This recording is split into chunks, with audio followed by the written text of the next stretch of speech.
एक सीढ़ी, दो सीढ़ी, तीन सीढ़ी, सीढ़ी दर सीढ़ी चढ़ते जा रहे हैं राजा भोज। कद्दू में तीर नहीं बल्कि तीर में कद्दू मार रहे हैं। और मैं क्या कर रहा हूं मैं? कभी खरगोश बना दिया जाता हूं, कभी तोता बना दिया जाता हूं, कभी मूक कर दिया जाता हूं और कभी उड़न छू कर दिया जाता हूं।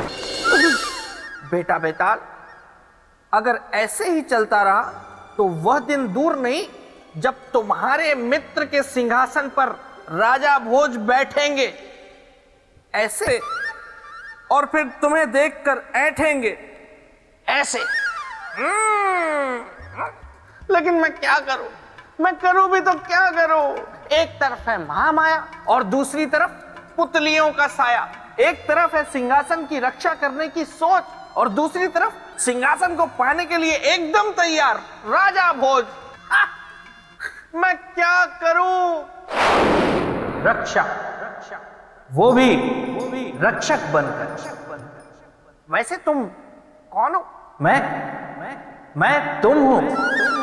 बेताल, क्या तुमने कभी सोचा है जिस तरह राजा भोज हर परीक्षा में सफल होते जा रहे हैं, कहीं ये पुतलियां ही तो नहीं गला रही हैं राजा भोज की दाल?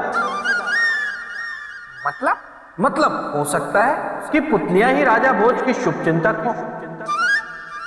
धन्यवाद मित्र, ये तो मैंने सोचा ही नहीं था। लेकिन अब मैं क्या करूं? सुनो, तुम्हें क्या करना है?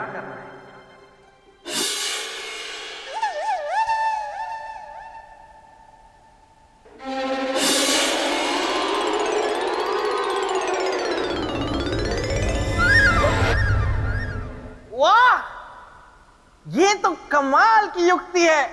अब विफल हो जाएगी सबकी चाल, क्योंकि ब्रह्मदेव आपसे मिलने आ रहा है बेताल।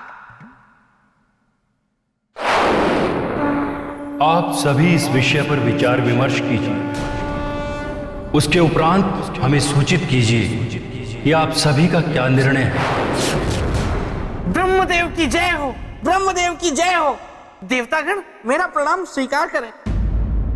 बेताल, तुम यहाँ? ब्रह्मदेव, आपको तो पता है कि मेरे मित्र सम्राट विक्रमादित्य को इंद्रदेव ने जो सिंहासन दिया था उस पर बैठने की जुगत राजा भोज लगा रहे हैं। हाँ, मुझे इंद्रदेव ने सूचित किया था कि राजा भोज एक एक करके सभी परीक्षाओं में सफल हो रहे हैं। यही तो, वो सफल हो नहीं रहे, उन्हें सफल करवाया जा रहा है। यही तो मैं आपको बताने आया हूँ। उनकी रोटी सूखी है जिस पर घी पुतलियां चुपड़ रही हैं। बेताल, तुम पुतलियों पर संशय कर रहे हो या इंद्रदेव पर? नहीं ब्रह्मदेव, मैं कुछ नहीं कह रहा। मैं तो सिर्फ इतना कह रहा हूं कि आपको तो पता है कि सम्राट विक्रमादित्य से मेरा कितना भावात्मक जुड़ाव रहा है और आपको हमारी मित्रता के बारे में भी ज्ञात है। तो ब्रह्मदेव, उनके सिंहासन की रक्षा का अधिकार मुझे ही मिलना चाहिए ना, और अगर किसी की परीक्षा लेनी है तो उसका अधिकार भी मुझे ही मिलना चाहिए, है ना? बेताल, ये संभव नहीं है। नहीं ब्रह्मदेव, ऐसा मत कहिए। आप जब तक मुझे ये अधिकार नहीं देंगे मैं यहां से जाने वाला नहीं हूं। आपको मेरी और विक्रमादित्य की मित्रता का वास्ता, यही है एक रास्ता। ठीक है बेताल, यदि यही तुम्हारा हठ है तो आज से उस सिंहासन की रक्षा तुम करोगे। राजा भोज की परीक्षा भी तुम लोगे। तुम्हारे और राजा भोज के बीच में ना तो महामाया आएगी और ना ही कोई पुतली। किंतु स्मरण रहे, जब जब तुम पथ भ्रष्ट होगे तब तब तुम्हारे साथ कुछ ऐसा घटित होगा जो तुम सोच भी नहीं सकते। तैयार हो जाओ अपने नए दायित्व के लिए।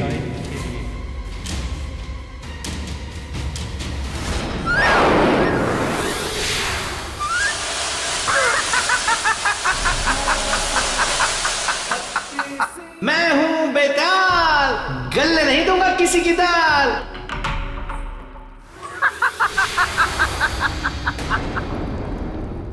क्या हुआ राजा भोज, उड़ गए तोते?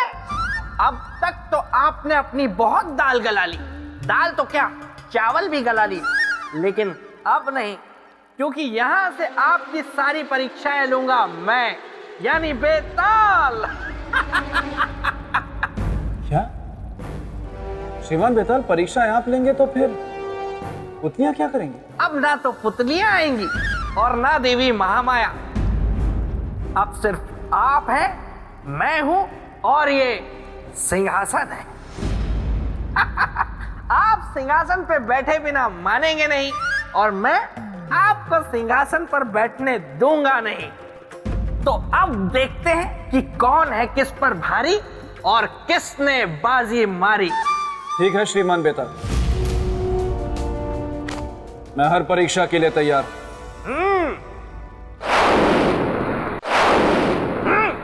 तो ठीक है, आपने मेरे मित्र की योग शक्ति की कथा सुनी, तो बताइए क्या आप में है वैसी योग शक्ति? सोचिए मत, मुझे पता है नहीं है। राजन, ये 32 गुणधारी सिंहासन है, इस पर विराजमान होने के लिए 32 गुणों की परीक्षा में आपको सफल होना पड़ेगा। राजन, अब तक पुतलियों द्वारा ली गई परीक्षाओं को पार करना आपके लिए बहुत आसान था, लेकिन बेताल की रचित मायावी परीक्षाओं को पार कर कर दिखाइए।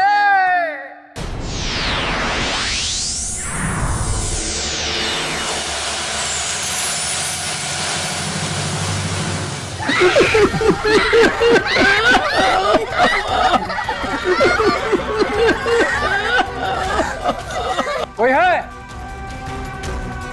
कोई है? अजनबी, वहीं रुक जाओ, एक भी कदम आगे मत बढ़ाना। इधर आओ, आगे मत जाना। आप लोग यहाँ क्यों छुपे बैठे हैं? हमारे पीछे काल पड़ा हुआ है, इसीलिए। काल? ये क्या कह रहे हैं आप? हाँ, सच में। कौन है वो? कैसा है वो? बहुत भयानक, बहुत ही भयानक। वो हमेशा अपने पास गड़ासा रखता है, बिल्कुल परशुराम जैसा। बहुत शक्तिशाली है वो, चमत्कारी शक्तियां हैं उसके पास।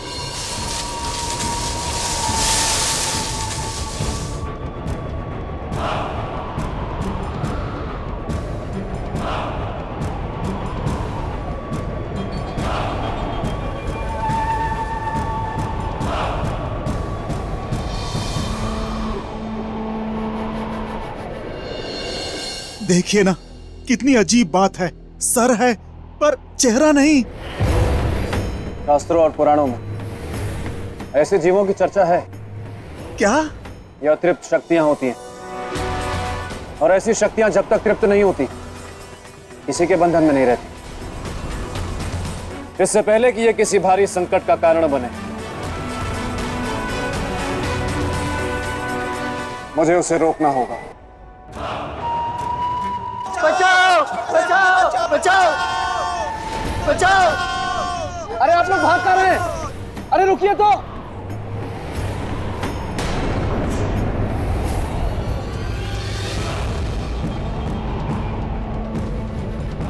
ये कारण है इनके भागने का, इसे रोकना होगा।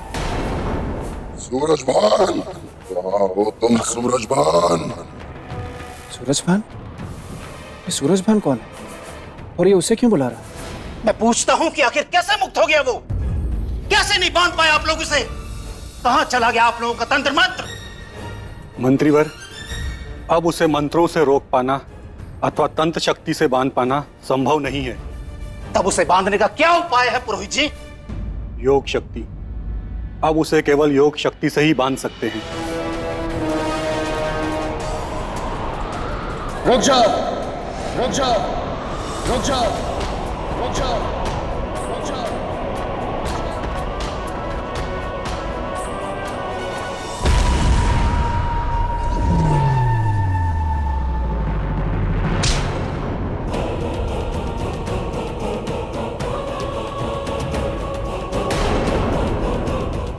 अजनबी, अजनबी, होश में आओ। समझ में नहीं आ रहा कि मैं किस शक्तिशाली योग शक्तिवान दिव्य पुरुष को बुलाऊं। जो उसकी आत्मा को बांध सके।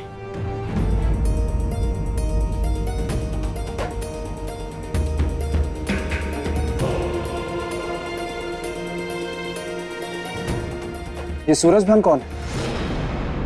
हमारे राजा हैं। राजा? हाँ, तो वो उसका नाम क्यों ले रहा है? क्या संबंध है उन दोनों? ये जानने के लिए मुझे राजमहल जाना होगा।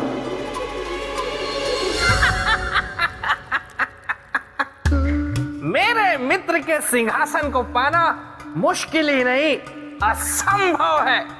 पर कहीं राजा भोज अपनी परीक्षा में सफल तो नहीं हो रहे? जाकर देखता हूं। महाराज सूरजभान! महाराज सूरजभान, कहाँ हैं आप? महाराज सूरजभान! महाराज सूरजभान! महाराज सूरजभान कहाँ? कौन हो तुम आगंतुक, और यहाँ किस लिए आए हो? मैं महाराज सूरजभान से मिलना चाहता हूँ। नहीं मिल सकते। क्यों नहीं मिल सकता? प्रश्न मत पूछो, मिलने का कारण बताओ। उनसे मिलने का कारण है कि मैं उन्हें मिलकर बताना चाहता हूं कि एक विनाशकारी शक्ति के कारण उनकी प्रजा संकट में है। उनसे पूछना है कि उस विनाशकारी शक्ति को रोके कैसे। क्या तुम सचमुच उसे रोकना चाहते हो? नहीं तो मैं यहां क्यों आता मंत्री जी? जब इतना नेक उद्देश्य है तुम्हारा, तो मैं तुम्हें उनसे अवश्य मिलवाऊंगा। आओ मेरे साथ।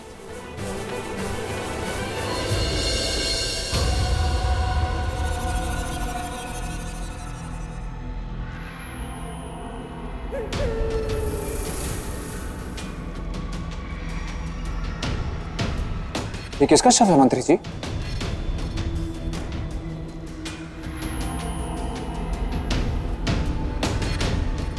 महाराज सूरजभान का।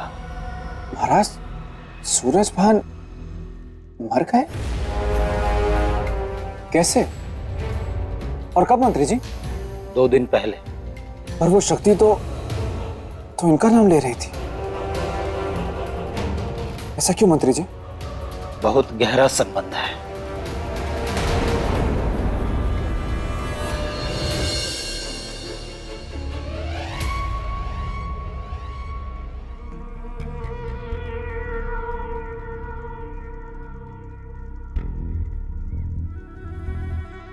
ये क्या है?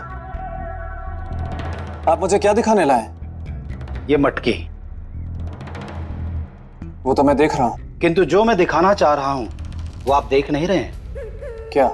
कि उस विनाशकारी शक्ति शक्तेश्वर को महाराज ने इस मटकी में कैद किया था, जो कि उनकी मृत्यु के पश्चात मटकी तोड़कर मुक्त हो गया और लोगों के जीवन के लिए संकट का कारण बन गया। परंतु ये शक्तेश्वर है कौन? एक हठ योगी था जो अपने हठ योग से योग शक्तियों की साधना कर संपूर्ण संसार की शक्तियों का स्वामी बनना चाहता था। पत्रम च बिभ्रति एक वीरा काल रात्रि सह भक्त कामुदा स्तुति।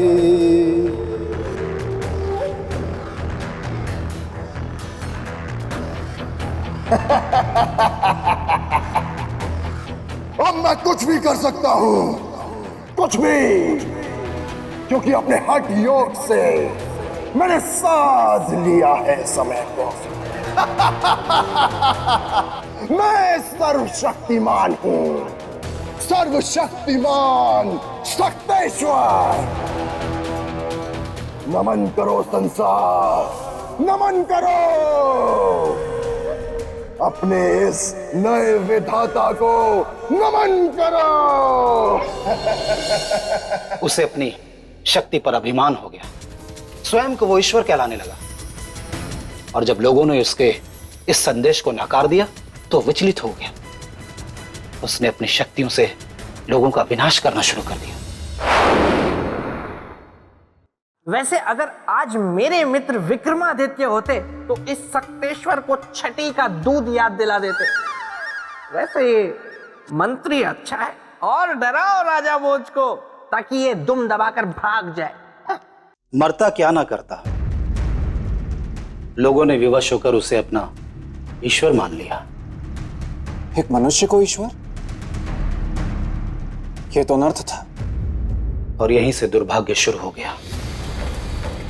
लोगों के उसे ईश्वर मानते ही धर्म का नाश होना शुरू हो गया और अधर्म एवं पाप का विकास। राज्य की दुर्दशा देख दुखी महाराज एक दिन स्वयं शक्तेश्वर से मिलने पहुंचे। स्वामी शक्तेश्वर की जय हो, ओ बोलो शक्तेश्वर की जय हो। स्वामी शक्तेश्वर। स्वयं को ईश्वर समझने वाले बंद करिए ढोंग।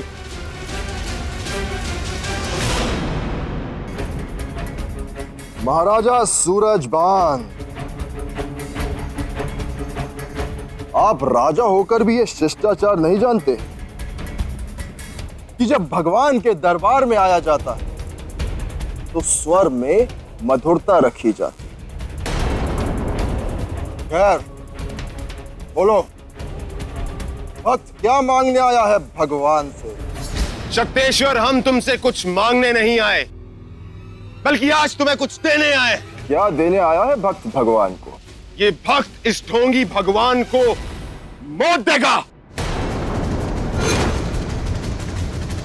तुम एक अधर्मी हो, तुमने अपमान किया है उस ईश्वर का, उसके धर्म का, उसके विधान का। अब तुम्हें जीने का कोई अधिकार नहीं है। अपने अंत के लिए तैयार हो जाओ। सूरजभान!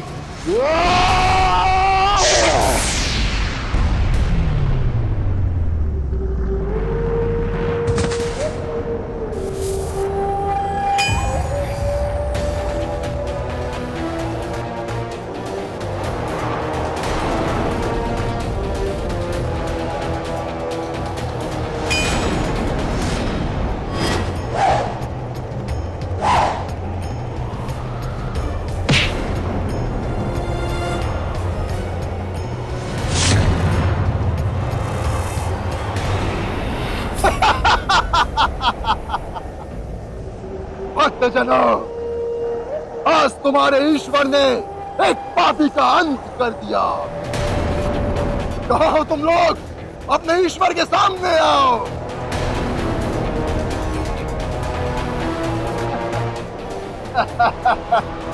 मैं हूँ सर्वशक्तिमान। भगवान शक्तेश्वर की, भगवान शक्तेश्वर की, भगवान शक्तेश्वर की, भगवान शक्तेश्वर की, भगवान शक्तेश्वर की, भगवान शक्तेश्वर की, भगवान शक्तेश्वर की, भगवान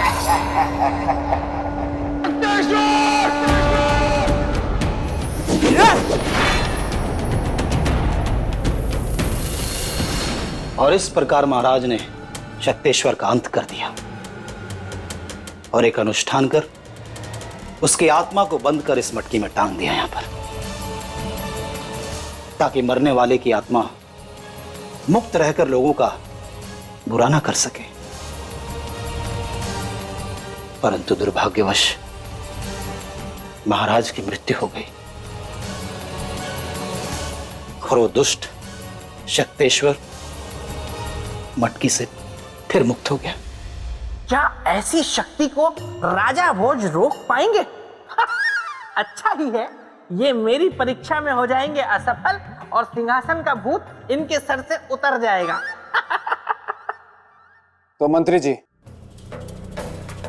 अब उसे रोकने का केवल एक ही उपाय है। क्या आगंतुक?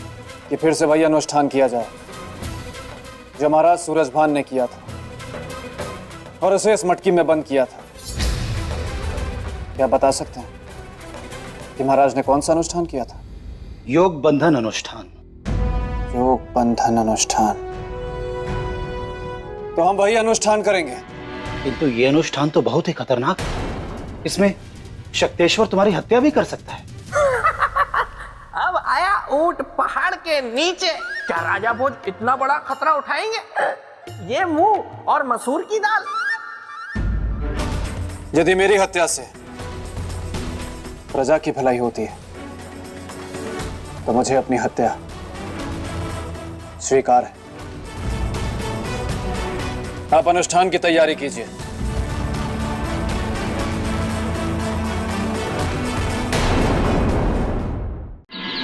चंद्रहासम च दामरुम पत्र च बिभर्ति काम दस्तुति एक वीरा काल रात्रि च भक्त च काम दस्तुति ओम स्वाहा। अरे अगर राजा भोज इस अनुष्ठान को करवाने में सफल हो गए और सक्तेश्वर को मटकी में बंद कर लिया तो वे मेरी परीक्षा में सफल हो जाएंगे।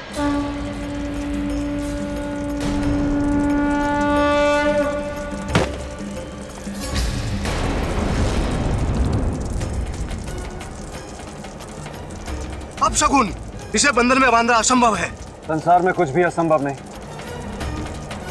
सच्चे मन से किया गया प्रयास कभी विफल नहीं होता। आप बस यज्ञ करिए, रुकिए मत। हम अपने उद्देश्य में अवश्य सफल होंगे। चंद्रहासम च दामरुम पत्रम च बिभ्रति एक वीरा काल रात्रि। सक्तेश्वर अभी तक प्रकट क्यों नहीं?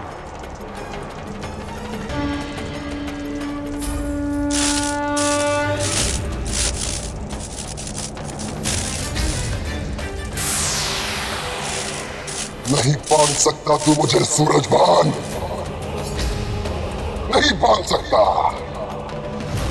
मैं मुक्त हूं और मुक्त ही रहूंगा। बंधना तो तुम्हें होगा सक्तेश्वर, और मैं तुम्हें बांध कर रहूंगा। ठीक है, मैं बताता हूं कि बंधन क्या होता है। मैं सूरजभान नहीं हूं कि तू मुझे रोक ले। क्या तुम सूरजभान नहीं हो? तो सूरजभान कहां है? सूरजभान कहां हो तुम?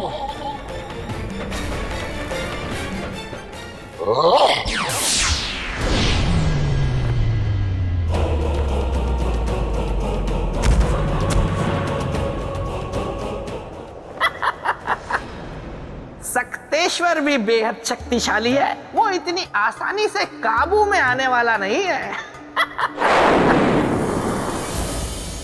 सक्तेश्वर को बांधने के लिए मुझे कुछ उपाय सोचना होगा।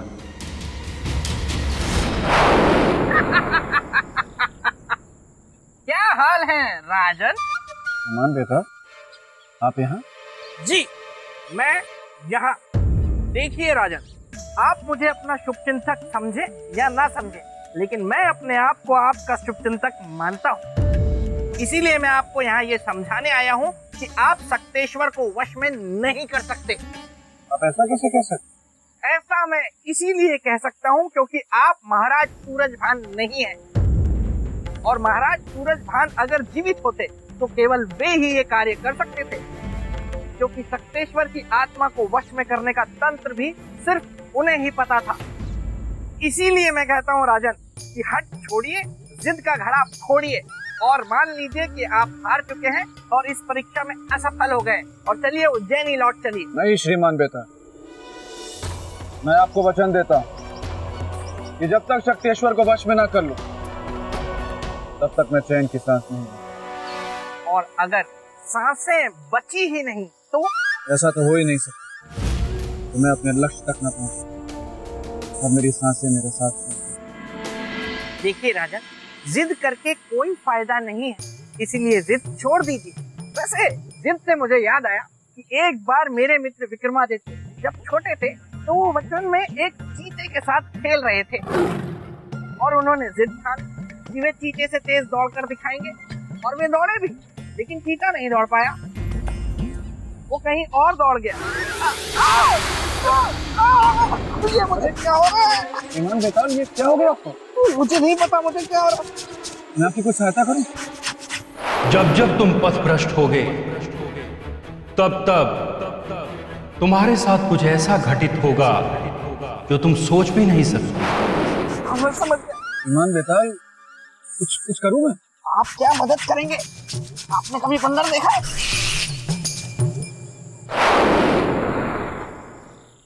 भेताल तो कह रहा था कि महाराज सूरजभान ही सक्तेश्वर को बांध सकते हैं। पर यह कैसे संभव है कि महाराज नहीं है तो यह कार्य होगा ही नहीं? मेरा मन कहता है कि होगा, पर कैसे? मिल गया मुझे मार्ग। यदि मैं भी सम्राट विक्रमादित्य के समान अपनी अंतरात्मा को महाराज सूरजभान के शरीर में स्थापित कर दूं, तो यह कार्य हो जाएगा। यही उपाय है शक्तेश्वर को बंदी बनाने का। मैं यही करूंगा।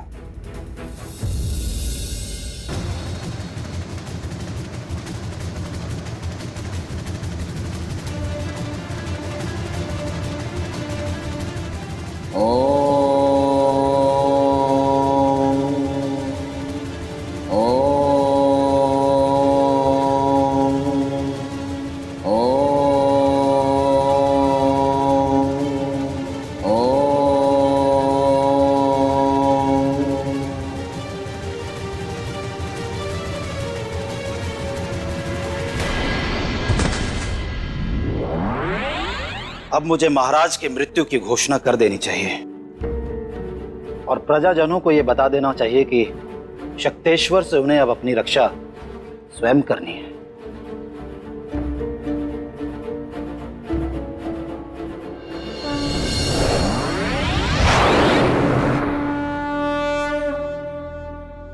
मंत्री जी, मंत्री जी, मंत्री जी।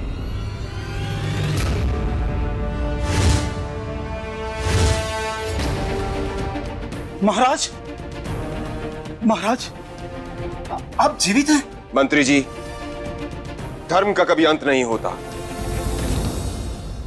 मेरे पुनर्जीवित होने का कारण उस पापी शक्तेश्वर का अंत है। तब तो महाराज शीघ्र ही उसका अंत कर दीजिए, अन्यथा वो इस राज्य को शमशान बना देगा। महाराज, उसका अंत होगा, अवश्य होगा। पहले आप मुझे मेरे कक्ष तक ले चलिए। जी महाराज, आइए।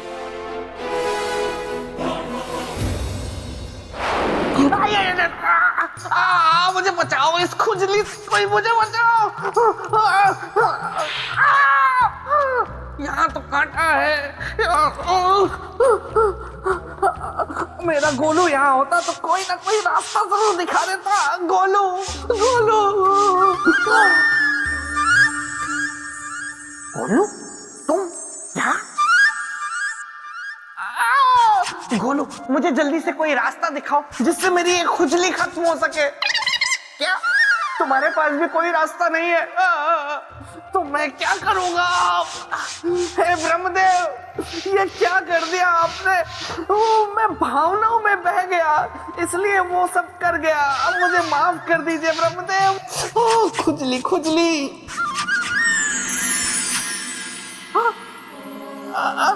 ब्रह्मदेव की जय हो। गोलू, जल्दी से मुझे दिखाओ कि राजा भोज कहाँ है, कहीं वो परीक्षा में सफल ना हो जाए। इस व्यक्ति की नाड़ी रुक चुकी है, जीवन समाप्त है। परंतु ये है कौन? देखने से तो लगता है कोई राजपुरुष है। कोई भी हो, गति तो सबकी समान होनी है। बिल्कुल सत्य। तो आओ हम सब मिलकर इनका अंतिम संस्कार करें। ये लोग तो राजा भोज के शरीर को मृत समझकर इसका अंतिम संस्कार करने की बात कर रहे हैं।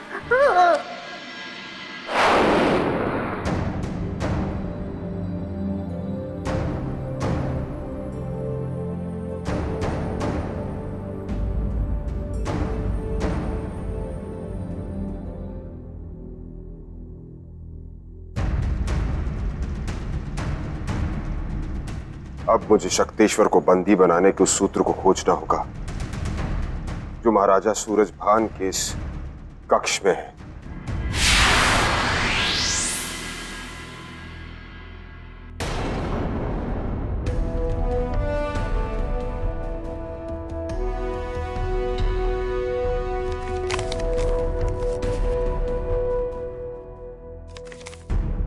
यही है वो मंत्र जिसका अनुष्ठान करके महाराज ने शक्तेश्वर को बंदी बनाया होगा। मिल गया मुझे उपाय।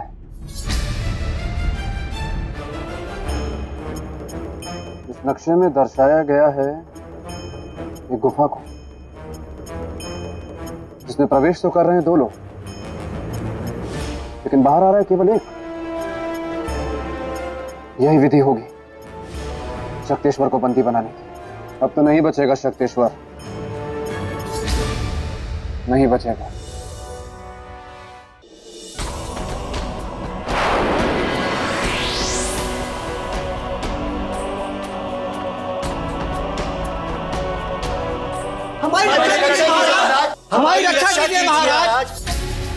हमारी रक्षा कीजिए महाराज।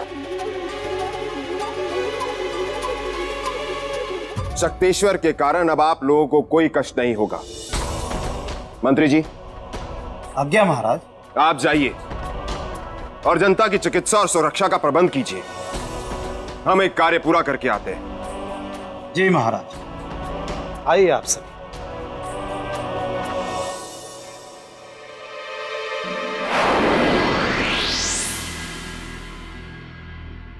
ये क्या हो रहा है मुझे, और क्यों हो रहा है? मेरी आत्मा महाराज सूरजभान के शरीर को त्याग क्यों रही है? कहीं मेरे वास्तविक शरीर पर कोई संकट तो नहीं? मुझे पता लगाना होगा।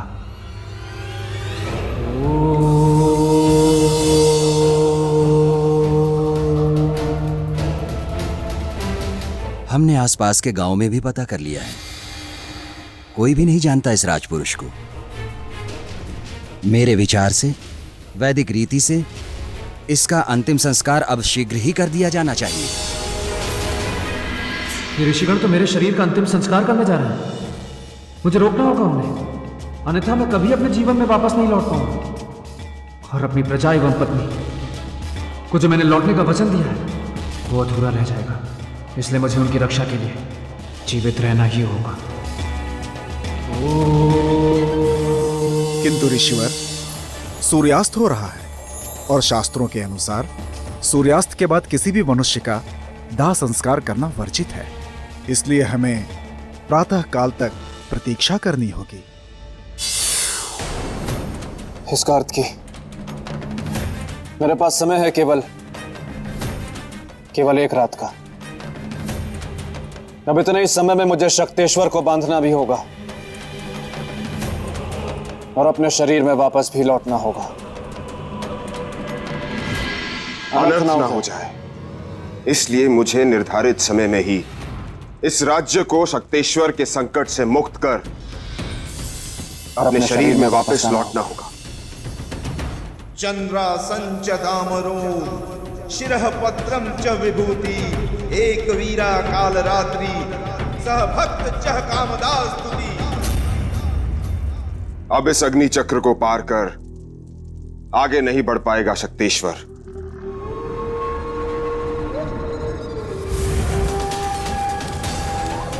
सूरजभान, मैं जानता हूं कि मुझे रोकने वाले तुम ही हो, किंतु अब तुम मुझे कभी नहीं रोक पाओगे, क्योंकि आज मैं तुम्हारा अंत कर दूंगा और तुम्हारे बंधन से सदा के लिए मुक्त हो जाऊंगा, सदा के लिए।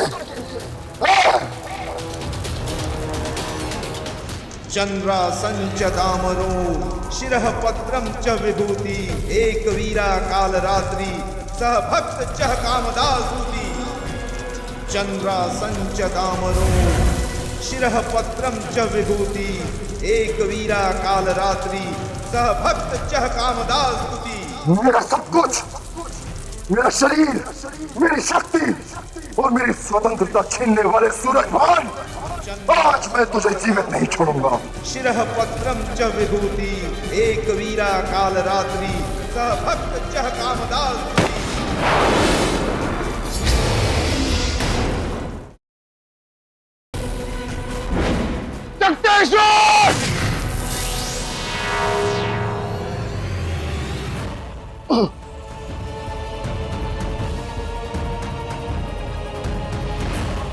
मुझे मुक्त कर अपने बंधन से सूरजभान, मुझे मुक्त कर और लौटा दे मेरा मस्तक। नहीं शक्तेश्वर, तुम्हें मुक्त करने का अर्थ है सारे संसार को कष्ट में डालना। और रही बात तुम्हारा मस्तक देकर तुम्हें पूर्णता देने की, तो तुम अपना मस्तक स्वयं ले लो। इस कलश में है तुम्हारा मस्तक, पर एक शर्त है। कैसी शर्त? इस कलश को तुमने मुझसे पहले ले लिया तो तुम मुक्त, लेकिन यदि अगर इस कलश को मैंने तुमसे पहले ले लिया तो तुम हमेशा के लिए मेरे बंदी। बोलो, मंजूर है? मंजूर है। तो ठीक है।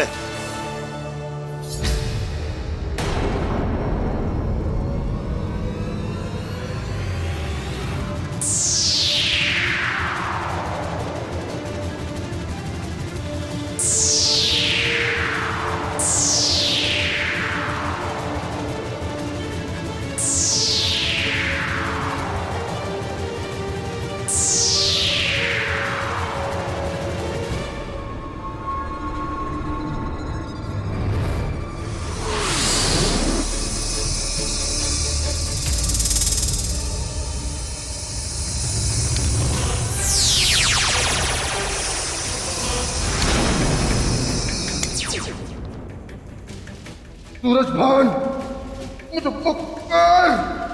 ये छल है ये। नहीं, दुष्ट और पापी के साथ किया गया छल नहीं बल होता है। और आज हमने बल से तुम्हें अपना बंदी बना लिया है। अब तुम कभी मुक्त नहीं हो सकते, कभी भी नहीं।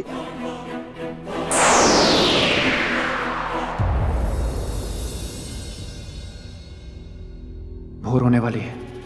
इससे पहले कि ऋषिगण मेरे शरीर का अंतिम संस्कार कर दे, मुझे अपने शरीर में शीघ्र वापस लौटना होगा। अंतिम संस्कार की सारी तैयारियां हो चुकी हैं।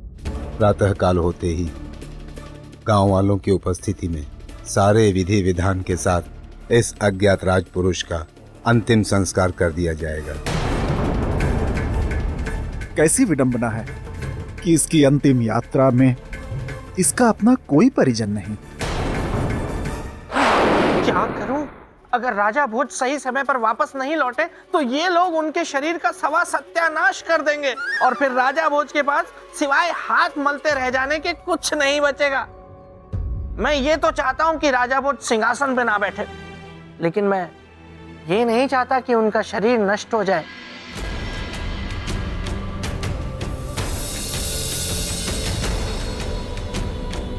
इस कक्ष से शक्तेश्वर की आत्मा कभी मुक्त नहीं हो पाएगी महाराज, क्योंकि यह कक्ष योग मंत्र से सिद्ध किया हुआ कक्ष है।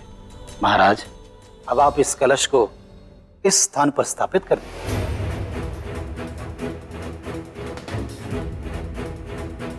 महाराज,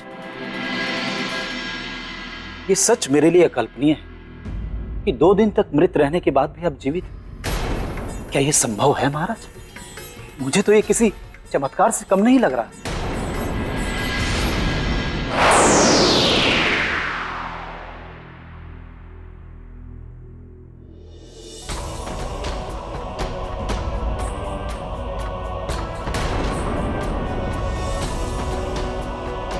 ना ही ये कोई चमत्कार है, ना ही ये कोई माया। ये तो बस महाकाल का आशीर्वाद ही है कि मैं अपनी योग शक्ति के द्वारा अपनी आत्मा को महाराज के शरीर में प्रवेश करा के उन्हें जीवित कर पाया। लेकिन आपने ऐसा किया क्यों? विनाशकारी शक्तेश्वर के उत्पात को रोकना। धन्य है आप राजन, जो प्रजा की भलाई के लिए आपने अपने जीवन को दांव पर लगा दिया। मंत्री जी, अब मुझे आज्ञा दीजिए। नहीं, मैं आपको जाने नहीं दूंगा। आप क्या कह रहे हैं मंत्री जी? मेरा वहां जाना अत्यंत आवश्यक है। यदि मैं वहां वापस नहीं गया तो जीवित नहीं बचूंगा। मेरा शरीर पंच तत्वों में विलीन हो जाएगा। महाराज, कहीं आपके जाने के बाद और महाराज के पार्थिव शरीर के पंच तत्व में मिलने के बाद यदि शक्तेश्वर मुक्त हो गया तो, और यदि वो मुक्त हो गया तो फिर से वही हाहाकार मच जाएगा पूरे राज्य में। महाराज, प्रजा की भलाई के लिए आपको यहीं रुकना होगा, महाराज के शरीर में। ये तो आपने मुझे बहुत बड़ी समस्या के भंवर में डाल दिया। यदि मैं जाता हूं तो शक्तेश्वर फिर से मुक्त हो जाएगा। यदि मैं रुकता हूं तो मेरा अंत हो जाएगा।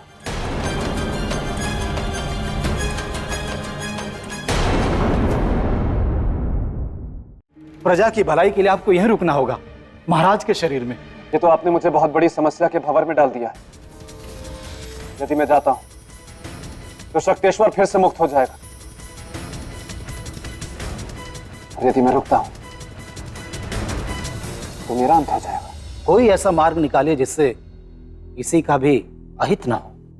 अब तो एक ही मार्ग है कि शक्तेश्वर की आत्मा को सदा के लिए इस धरती से समाप्त कर दिया जाए। जो वश में नहीं आ रहा वो समाप्त कैसे होगा राजन? संभव है मंत्री जी, पर उसके लिए आपको मुझे उपाय बताना पड़ेगा। कोई ऐसी विधि जिसकी चर्चा महाराज ने कभी आपसे की। राजन, इस विषय पर पुरोहित जी ही कुछ बता पाएंगे। तो शीघ्र बुलवाइए उन्हें। मृत्यु के पश्चात भी इस राजपुरुष के चेहरे पर कितना तेज है। मुझे तो ये कोई युग पुरुष लगता है। ऋषिवर, भोर होने को है, हमें अंतिम यात्रा की तैयारी प्रारंभ कर देनी चाहिए। अवश्य। अरे राजा भोज कहाँ रह गए? जल्दी आइए। सूर्योदय होने में केवल कुछ ही पल शेष है। इधर सूर्योदय हुआ, उधर आपका शरीर जलकर राख हो जाएगा। क्या करूं क्या करूं? हाँ, एक काम करता हूँ, कुटिया को बाहर से बंद कर देता हूँ, ये ऋषिगण बाहर जा ही नहीं पाएंगे। बेताल, मैंने तुम्हें सिंहासन की रक्षा का अधिकार दिया था, किंतु तुम पथ से भटककर ऋषि मुनियों को सताने का प्रयत्न कर रहे हो। स्मरण रहे, यदि तुम पथ से भटके तो तुम पर कष्ट आएंगे। राजा भोज की परीक्षा में उनकी सहायता करने की चेष्टा करने के प्रयत्न पर तुम्हें दंड मिलेगा, जो अब से पूरे 1 दिन तक रहेगा।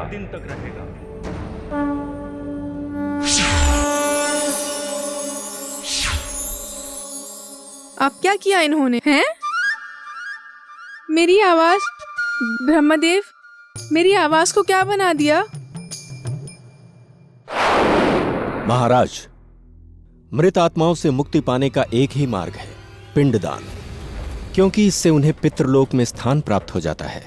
किंतु शक्तेश्वर के विषय में यह विधि उपयोगी नहीं है। क्यों पुरोहित जी? क्योंकि पिंडदान से उस आत्मा की मुक्ति और तृप्ति होती है जिसकी मृत्यु आयु के पूरे होने के बाद होती है, किंतु शक्तेश्वर की मृत्यु अकाल मृत्यु है। ऐसे व्यक्ति की आत्मा को पितृलोक में स्थान प्राप्त नहीं होता। पुरोहित जी, क्या ऐसी आत्माओं की शांति के लिए हमारे शास्त्रों में कोई विधान नहीं है? एक विधि है। क्या है वह विधि? शीघ्र बताइए। यदि कोई योगी पुरुष यज्ञ करके पितरों के देवता आर्यमा को प्रसन्न कर ले तथा शक्तेश्वर की आत्मा को पितृलोक में स्थान दे दें, वो इस समस्या का हल है। अन्यथा पुरोहित जी, यदि यह उपाय समस्या का समाधान है तो हम उन्हें अवश्य प्रसन्न करेंगे। आप पिंडदान की तैयारी शुरू कीजिए पुरोहित जी।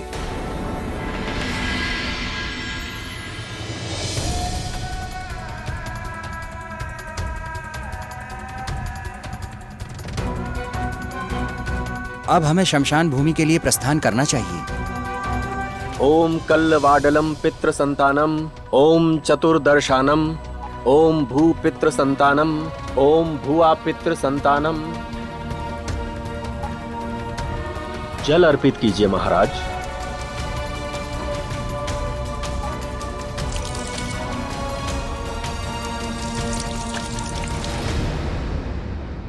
महाराज, पिंडदान हो गया।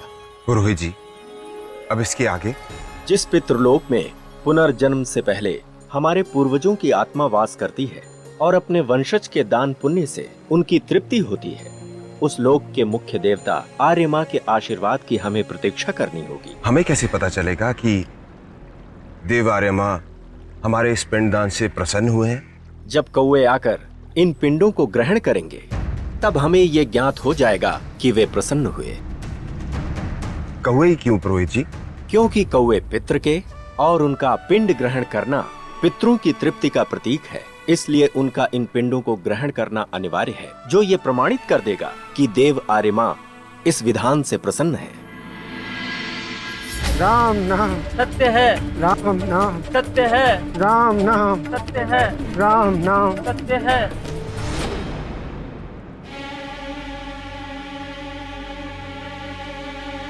पुरोहित जी, इतना समय बीत गया, अभी तक इन पिंडों को ग्रहण करने के लिए पितृ रूपी कौवा आया क्यों नहीं? उन्हें बुलाना होगा। पुरोहित जी, हम कौवों को कैसे बुलाएंगे? हमें उनकी ध्वनि में उन्हें बुलाना होगा। क्या ऐसा करने से वे आ जाएंगे? आशा है। तो ठीक है।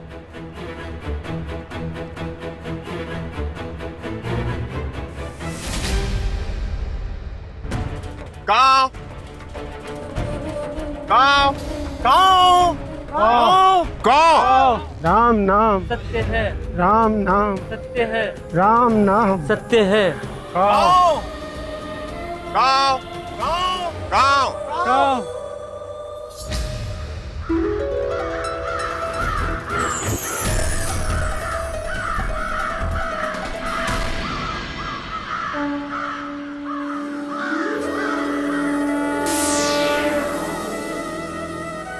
राजन, हम आपसे अति प्रसन्न हुए।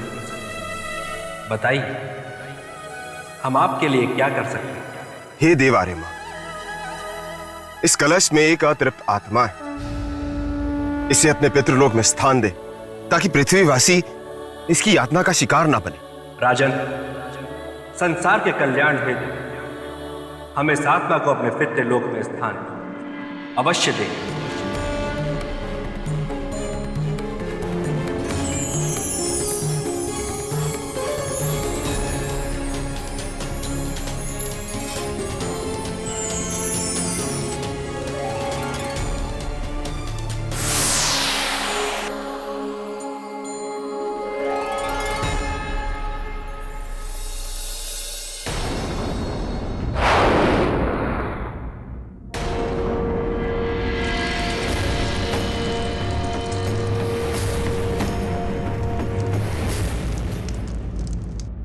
ये क्या अनर्थ होने जा रहा है? अगर राजा भोज का शरीर जल गया तो फिर उनकी आत्मा भटकती रहेगी और आत्मा शरीर से ज्यादा बलवान होती है। और फिर अगर कहीं वो जाकर मेरे मित्र के सिंहासन पर पालती मार कर बैठ गई तो मैं क्या करूँगा? राजा भोज, जल्दी आइए। अरे मरने से पहले आ जाइए।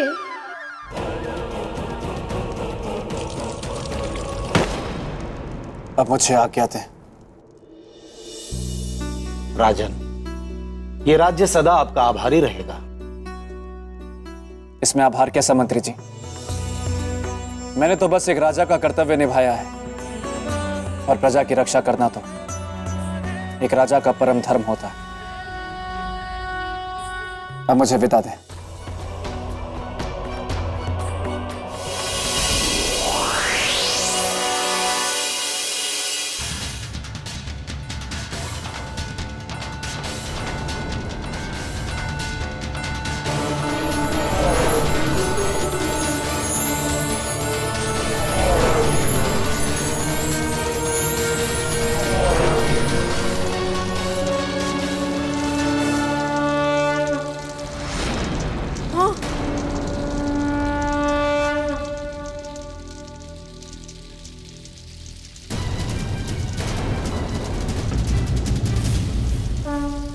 ऋषिवर, मुझे क्षमा करें। मेरी वजह से आप सभी को कष्ट हुआ। परंतु सच यह है कि वास्तव में मैं मृत नहीं था, बल्कि अपनी योग शक्ति से अपनी आत्मा को अपने शरीर से कुछ देर के लिए अलग किया था, किसी उद्देश्य के लिए। वत्स, मुखमंडल से संदेह तो था, किंतु जीवन का संकेत ना होने के कारण हमने शरीर का अंतिम संस्कार करना उचित समझा। किंतु शुभ ये हुआ कि तुम समय से पहले आ गए। जानता हूं, वरना अनर्थ हो जाता।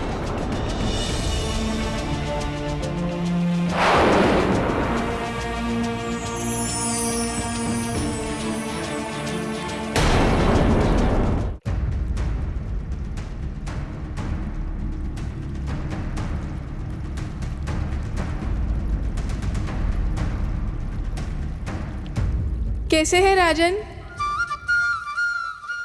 श्रीमान बेताल, भला ये कैसा स्वांग है?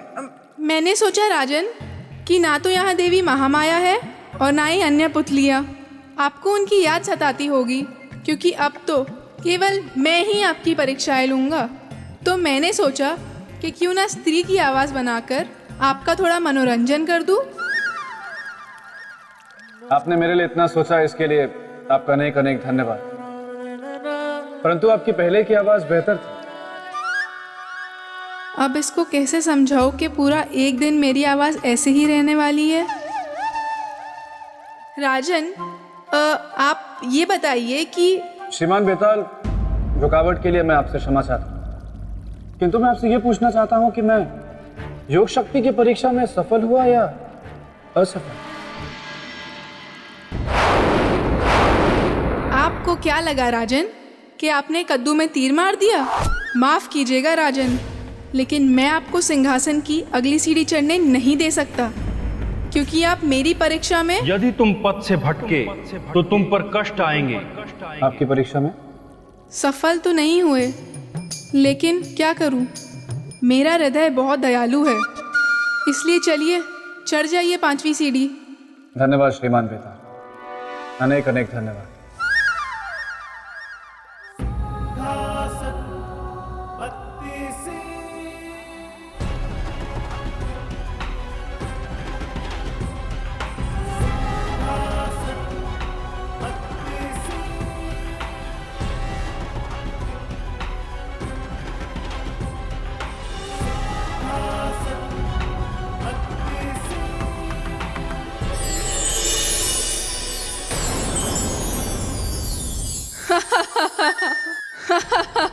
राजन, आपको क्या लगा कि आप फुर्र से सारी सीढ़ियां चढ़ जाएंगे और सिंहासन की तरफ बढ़ जाएंगे?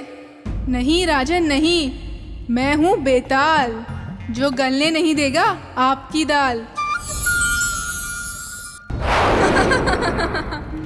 अगर आपको सिंहासन की तरफ बढ़ना है तो पहले आपको परोपकार की परीक्षा देनी पड़ेगी। परोपकार की परीक्षा? परंतु त्याग की परीक्षा तो मैं दे चुका हूं, फिर ये परोपकार की परीक्षा क्या? राजन, या तो आप भोले हैं या भोलेपन का नाटक करते हैं।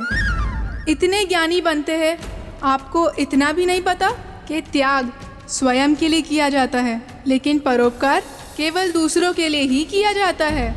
दोनों में बड़ा अंतर है, वैसा ही अंतर जैसा मेरे मित्र विक्रमादित्य में और आप में। एक राई और दूसरा पर्वत, एक साधारण पानी और दूसरा शरबत। चलिए, इसी बात पर मैं आपको मेरे मित्र के परोपकार की कथा सुनाता हूँ। अवश्य। तो हुआ यूँ राजन कि एक बार रात के समय मेरे मित्र अपने राजमहल में टहल रहे थे।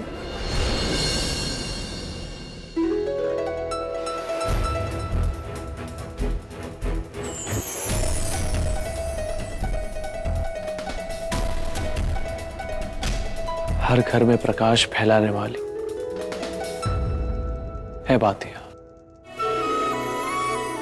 धन्य है आप, हर घर की खबर रखती है, हम सम्राट होकर भी नहीं रख पाते।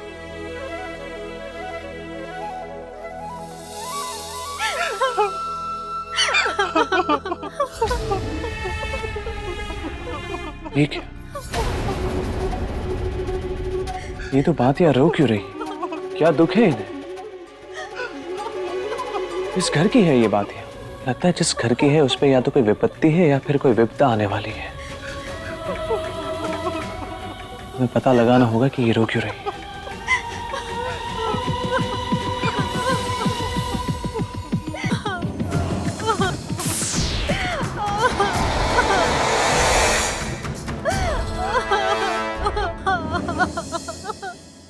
क्या हुआ बहन? मेरा दुख ये है कि जिस घर में मैं जलती हूँ, कल से उस घर में जलाने वाला कोई नहीं रहेगा। क्यों बहन? क्योंकि मेरे घर में केवल 2 जन हैं, एक अंधी माँ और उनका इकलौता बेटा, बस। 2 जन तो है, फिर क्यों रोती हो? क्योंकि कल से 2 जन नहीं रहेंगे, कल उसके बेटे की मृत्यु हो जाएगी। और बहन, मेरा दुख ये है कि मेरे राजा ने बिना कारण जाने उस घर के बेटे को मारने का आदेश दिया है।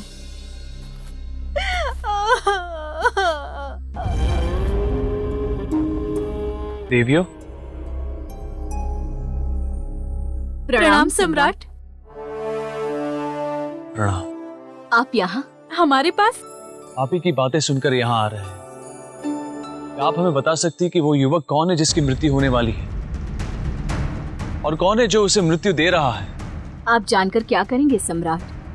गरीबों पे सदा अमीरों का अत्याचार और अन्याय होता रहा है। कल मरने वाला गरीब अभागा युवक, जिसके भाग्य के साथ मेरा भाग्य भी जुड़ा हुआ है, कल उधर वो समाप्त होगा और इधर मैं समाप्त हो जाऊंगी, और अपने घर में मैं कभी नहीं जलूंगी। पर मैं तो जलूंगी और रोशनी भी फैलाऊंगी, किंतु उस दुख के साथ कि जिस राज्य में मैं जल रही हूँ, उस राजा ने एक निर्दोष की हत्या कर कर अन्याय किया है। हम वचन देते हैं कि अन्याय नहीं होने देंगे हम।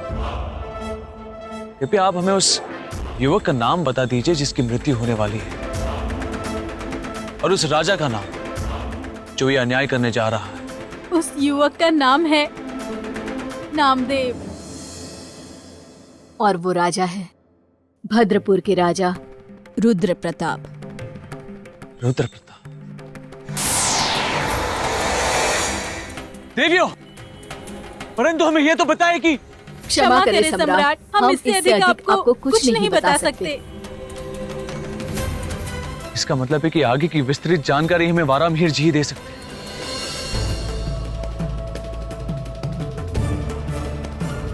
ग्रहों के योग से तो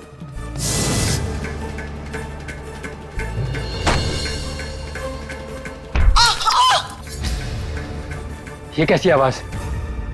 माँ, माँ, माँ, चोट तो नहीं आई माँ? नहीं बेटा, ठीक हो। माँ, तुमसे कितनी बार बोला पानी चाहिए तो मुझे बुला लिया करो। बेटा, हर बात के लिए मैं कहा तुझे बार बार बुलाऊं। जब तक मैं जिंदा हूँ सारे काम मैं ही करूंगा, तुम बस आराम करो।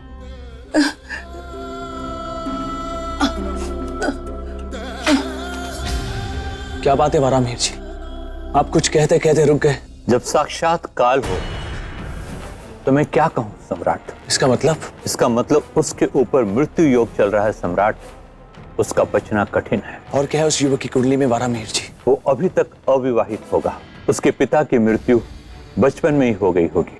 उसके साथ उसकी माता होगी जो नेत्रहीन होगी। अब कुछ आराम मिला?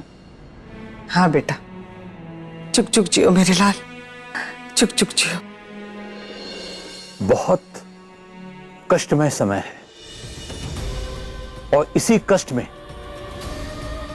उस लड़के की मृत्यु हो जाएगी। तत्पश्चात उसकी माता, उसकी भी मृत्यु हो जाएगी। इसका अर्थ है कि एक ही घर में दो दो मृत्यु। हम ऐसा नहीं होने देंगे वारामिहिर जी। अब तो ईश्वर मेरी एक अंतिम इच्छा पूरी कर दे बस। वो क्या माँ? कि जब मैं प्राण त्याग दूं तो तू मेरे पास रहे। जा माँ, मैं तुझसे बात नहीं करता। हर समय मुझे छोड़ के जाने की बात करती है। अरे बेटा, गुस्सा हो गया ना बेटा। आ बैठ, मेरे पास बैठ। वारामिहिर जी, हमें यह बताएं कि काल के आने की दिशा क्या होगी? सम्राट, आप अटल को रोकना चाहते हैं? नहीं, मृत्यु के रूप में अन्याय और धर्म को रोकेंगे। आप केवल हमें यह बताएं कि काल के आने की दिशा क्या होगी, हम उसे पहचानेंगे कैसे? सम्राट, काल की दिशा तो दक्षिण है और वो उसी दिशा में वास करता है। रही बात रूप की, तो उसके बारे में कुछ भी कहना कठिन है। बस उसके आने और उसकी उपस्थिति की अनुभूति कर सकता है।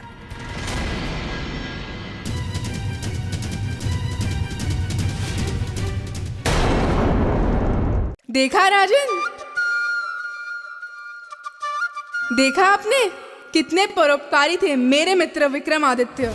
उन्हें क्या लेना देना कोई जिए या मरे, लेकिन नहीं, परोपकारी जो ठहरे इसीलिए पराई आग में कूद पड़े और निश्चय कर लिया, और वह नामदेव को पचाकर ही रहेंगे और निकलने की तैयारी कर ली।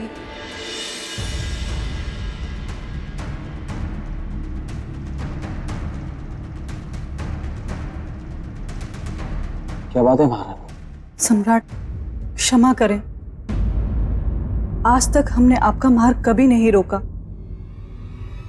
किंतु आज रोकेंगे। हम आपको काल को रोकने नहीं जाने देंगे। क्या आप क्या कह रही हैं? वही जो एक सुहागन स्त्री को कहना चाहिए।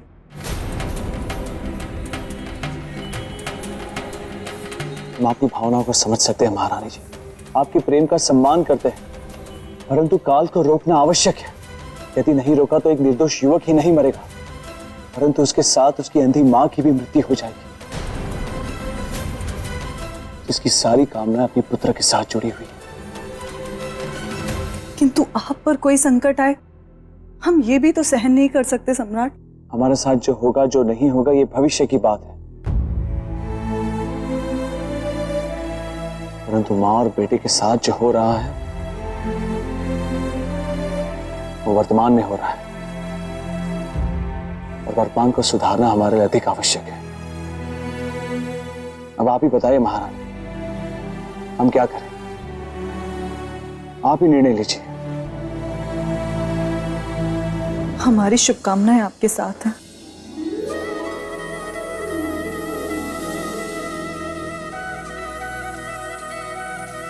सहमति और सहयोग के लिए बहुत बहुत धन्यवाद महारानी। चलते हैं।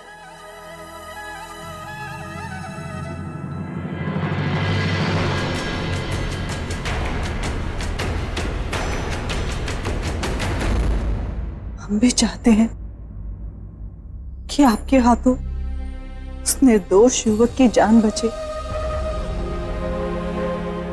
पर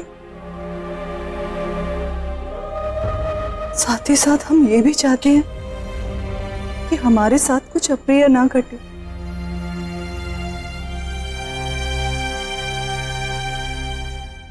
माँ, मैंने भोजन और पानी की व्यवस्था कर दी है। आप समय से भोजन कर लेना। मैं नौकरी पे जा रहा हूँ। बेटा, आज तो नौकरी पर मत जा। क्यों माँ? क्या हुआ माँ? तुम रो क्यों रही हो? कोई पीड़ा है? कल रात को मैंने एक बुरा सपना देखा। तू नौकरी पर जाएगा, वापस कभी नहीं आएगा। माँ, सपने सच थोड़ी ना होते हैं, ये तो व्यक्ति के दिमाग में आते रहते हैं। तू हमेशा मेरे बारे में सोचती रहती है ना, इसलिए। अच्छा ठीक है, मैं आज नहीं जाता, यहीं पर रहूंगा। अब खुश? मेरा प्यारा बेटा।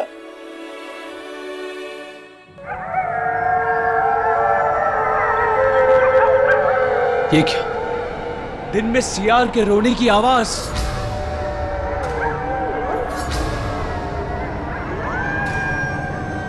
इसका अर्थ है कि काल आ चुका है, क्योंकि कुत्ते और सियार काल की अनुभूति पाकर ही रोते हैं।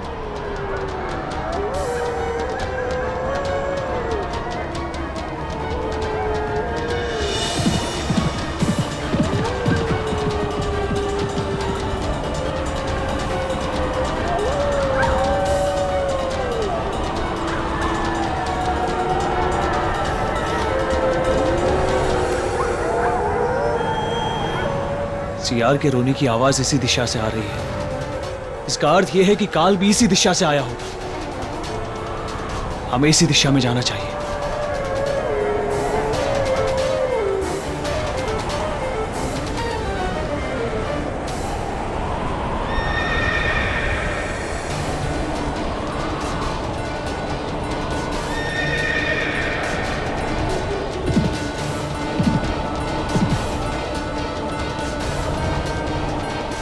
काल,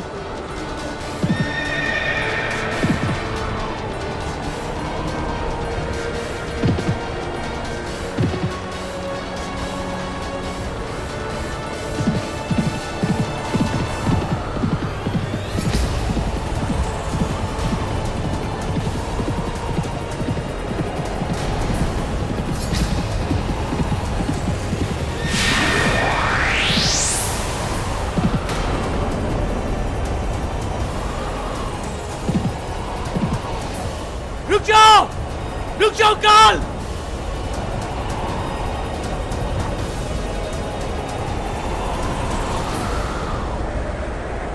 ये क्या? काल के शरीर का तो केवल भ्रम हुआ। हम तो उसे छू भी नहीं पाए। वो आया और तेजी से चला गया। क्या हुआ राजा भोज? इतनी हैरानी किस बात पर? बेटा, मुझे हैरानी इस बात की है कि काल सम्राट विक्रमादित्य के सामने से निकल गए और सम्राट विक्रमादित्य उसे रोक भी नहीं पाए। हाँ, आप होते तो उसे चुटकी बजाकर रोक लेते या पकड़ लेते। राजन, वो काल था। काल का ना कोई रूप होता है और ना कोई स्वरूप। वो होता है हवा, और हवा को कोई कैसे पकड़ सकता है? अगर सम्राट विक्रमादित्य काल को पकड़ ही नहीं पाए तो नामदेव की रक्षा कैसे की होगी उन्होंने बेटा? इसीलिए तो मैं कहता हूँ राजन कि संसार के समस्त राजा एक तरफ और मेरा मित्र विक्रमादित्य एक तरफ। अगर वो काल था तो उसके सामने उसका काल था, यानी सम्राट विक्रमादित्य, मेरे मित्र। और इसके बाद जो हुआ राजन, वो बहुत ही मजेदार और कौतूहल से भरा हुआ था।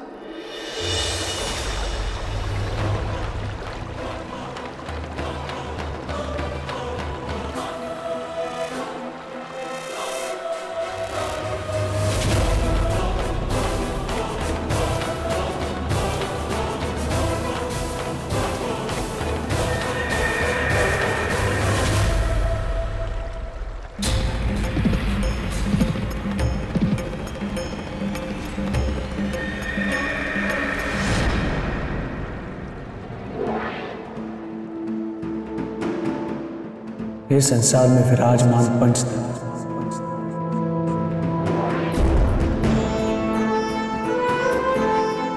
पवित्र जल, वायु,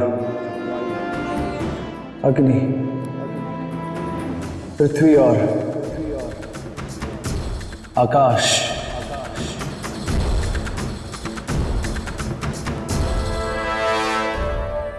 यदि हमने अपने जीवन में सदा ही सच्चे अर्थों में और सच्चे मन से मानवता की सेवा की है और इस जगत के कल्याण के लिए अपना जीवन अर्पित किया हो, तो हमारी सहायता कीजिए। और अभी इसी क्षण काल को एक शरीर प्रदान कीजिए।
काल, अब तुम्हारा भागना व्यर्थ है,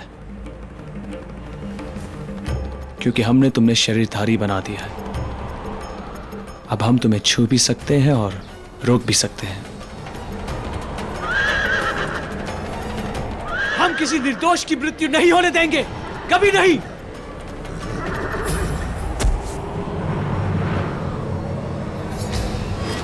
काल, देखता हूं कब तक और कहां तक भागते हो तुम। रुक जाओ काल। आचार्य जी, हम अभी तक इस चिंता से नहीं उभर पा रहे हैं कि सम्राट ने काल को रोकने का निर्णय लिया, तो आखिर क्यों लिया? एक सम्राट के तौर पर उनका यह निर्णय लेना धर्म था, क्योंकि एक निर्दोष के जीवन की रक्षा करना एक राजा का परम कर्तव्य होता है। महारानी, हम मानते हैं आचार्य जी, हम मानते हैं कि जीवन रक्षा एक राजा का धर्म होता है, कर्तव्य होता है। और काल को रोककर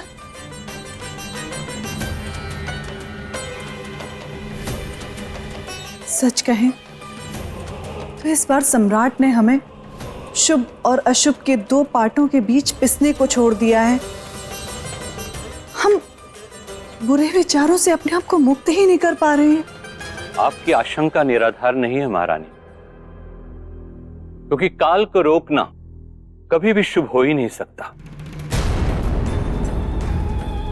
और यदि उसे अपने तेज से रोका गया तो रोकने वाले के जीवन चक्र में प्रवेश कर सकता है। अर्थात उस रोकने वाले को भी काल के नियमों और सिद्धांतों का पालन करना होगा। आपका संकेत हम समझ गए आचार्य श्री। महारानी, मैंने ये जो कहा ये मेरा संकेत नहीं, संदेह था, और संदेह कभी सत्य का चोला नहीं पहनता। महाराज, आप निश्चिंत रहिए, सम्राट को कुछ नहीं होगा। उनका तेज, उनकी शक्ति काल पर भी विजय प्राप्त करेगी। हमें विश्वास है कि सम्राट काल को अवश्य जीत लेंगे, किंतु फिर भी एक बार सम्राट की कुंडली देखकर आप हमें उनका भविष्य बताएं, अभी और इसी क्षण।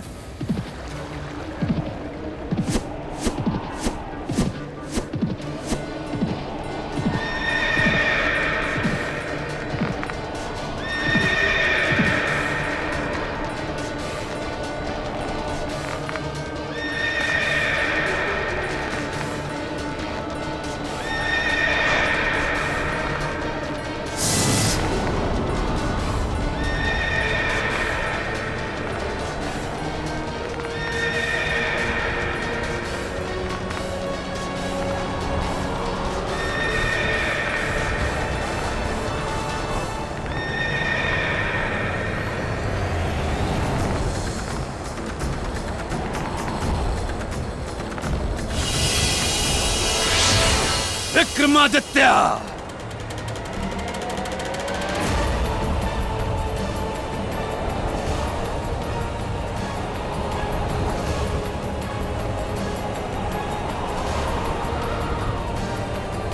तुम्हारा ये दुस्साहस, तूने काल को रोकने की कोशिश की, उसके मार्ग में तुम बाधा बने, तुम्हें इसका दंड मिलेगा, कठोर दंड। तो राजन, अगर आप मेरे मित्र की जगह होते तो क्या काल को ऐसे पकड़ सकते थे? नहीं नहीं नहीं नहीं, उत्तर मत दीजिएगा, क्योंकि मेरा ये प्रश्न ही गलत है। आप मेरे मित्र की जगह कैसे हो सकते? हो ही नहीं सकते। कहाँ बूंद और कहाँ सागर, कहाँ मिट्टी का दिया और कहाँ सोने की गागर। सही कहा आपने बेटा। सम्राट विक्रमादित्य से बराबरी का तो मैं सोच भी नहीं सकता। वाह वाह वाह वाह वाह वाह राजा भोज, वाह। मेरे मित्र से बराबरी के बारे में नहीं सोच सकते, लेकिन उनके सिंहासन को प्राप्त करने के बारे में दिन रात सोचते रहते हैं। बल्कि मुझे तो लगता है आप सोचते ही सिर्फ यही है।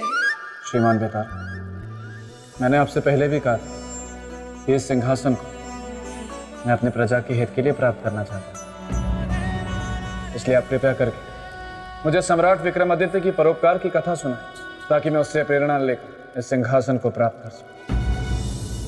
तो ठीक है, सुनिए।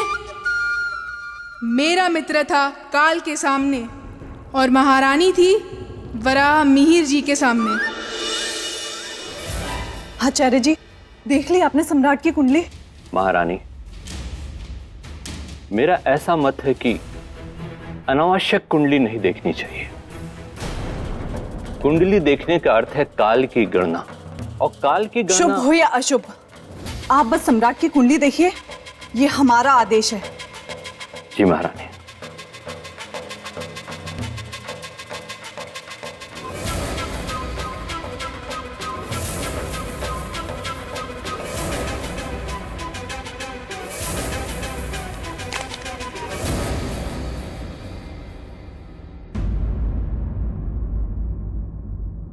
आचार्य जी, क्या बोल रही है सम्राट की कुंडली? कुंडली के अनुसार ग्रहों की स्थिति ठीक नहीं है महारानी। अकाल मृत्यु न होते हुए भी अकाल मृत्यु योग बनता स्पष्ट दिखाई दे रहा है।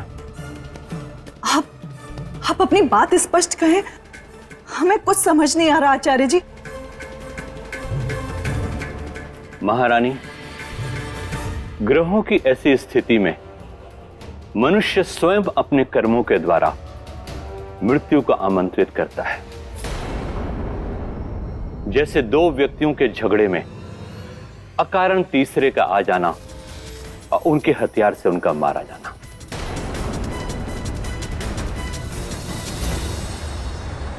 नहीं काल, नहीं, हमारे जीवित तुम उस निर्दोष मनुष्य की मृत्यु नहीं कर सकते, कभी नहीं।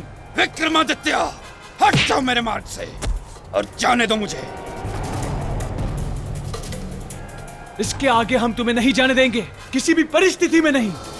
विक्रमादित्य, तू मेरा मार्ग रोककर विधि के विधान में बाधा डाल रहा है।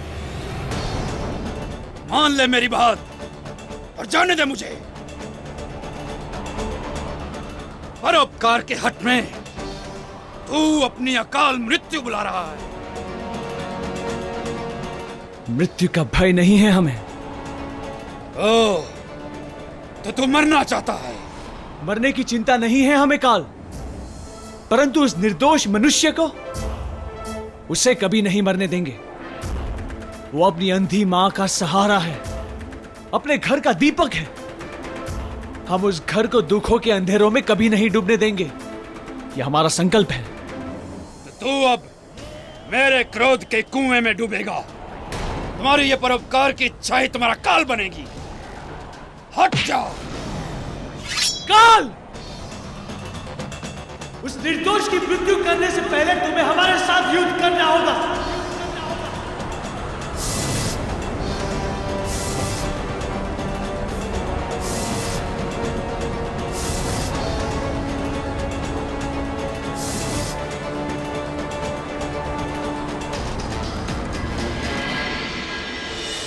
श्रीमान बेताल, यह संसार की सबसे रोचक और अभूतपूर्व घटना थी जब सम्राट और काल आमने सामने।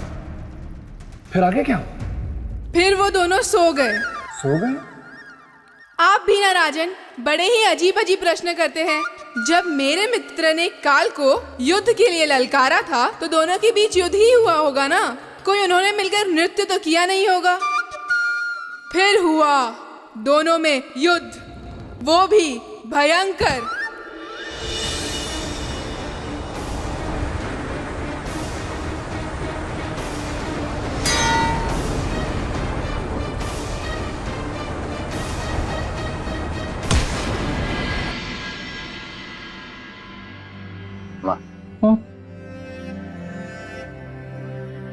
बेटा, मेरा पेट भर गया। अच्छा माँ, अब तुम आराम करो, मैं चलूंगा। क्यों बेटा, और थोड़ी देर मेरे पास नहीं रुक सकता? माँ, पहले ही बहुत देर हो चुकी है। महारानी जी मंदिर जाने के लिए मेरी प्रतीक्षा कर रही होंगी। ठीक है बेटा। चलो माँ, तुम आराम करो।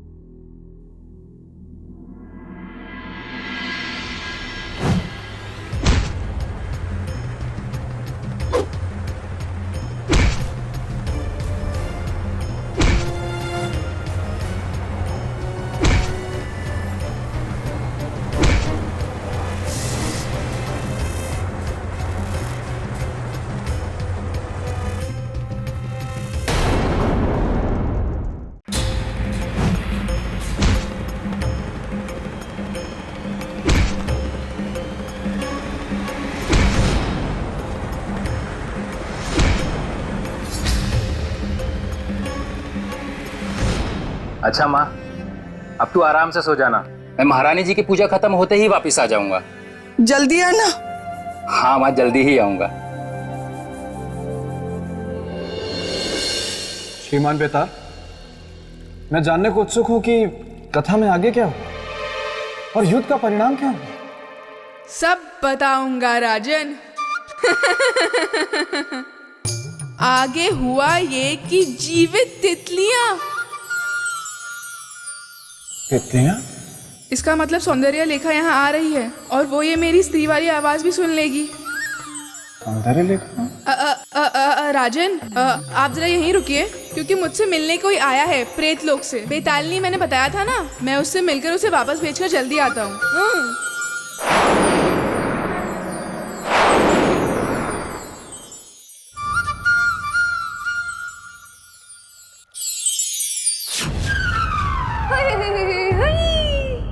ओहो बेताल, तुम यहाँ हो और मैं तुम्हारा इंतजार वहाँ प्रेत लोक में कर रही थी।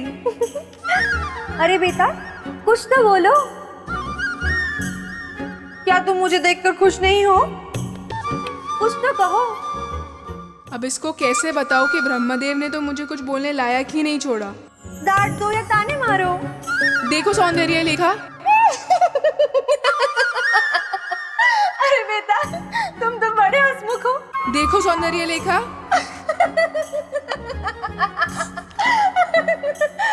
अब बस भी करो बेताल, अब तो अपनी आवाज में बात करो। क्यों, तुम्हें ये आवाज पसंद नहीं है? बिल्कुल नहीं। फिर तो हमारा विवाह भी नहीं हो सकता सौंदर्य लेखा।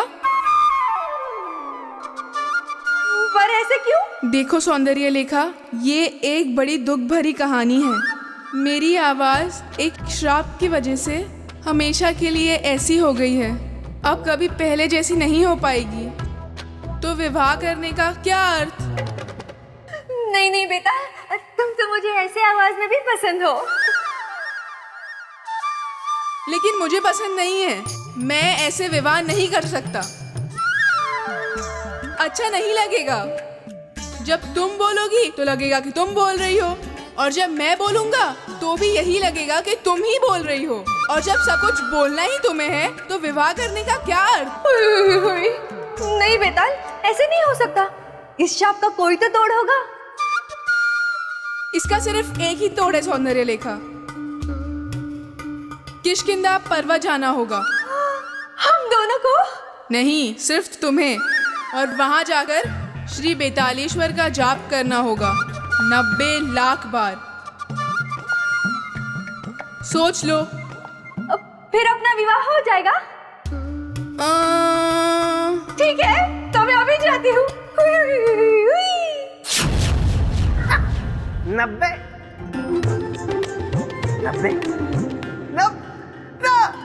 90 लाख बार जाप करने के बाद कोई विवाह के लायक बचता है क्या? पगली।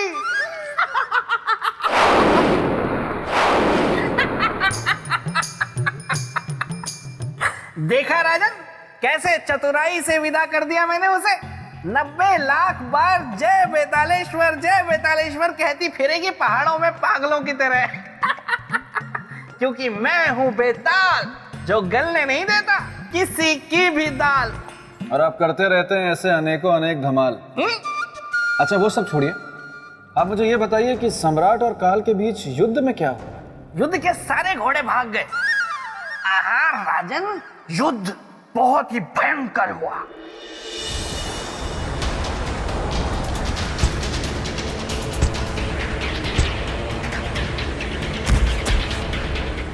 क्यों विक्रमादित्य, और करोगे परोपकार और बचाओगे उस घर के दीपक को? यह तृप्त हो गया मन। नहीं काल, एक परोपकारी का मन तब तक तृप्त नहीं होता जब तक वो अपने परोपकार का परिणाम नहीं देख लेता। तो अभी दिखाता हूं तुम्हें।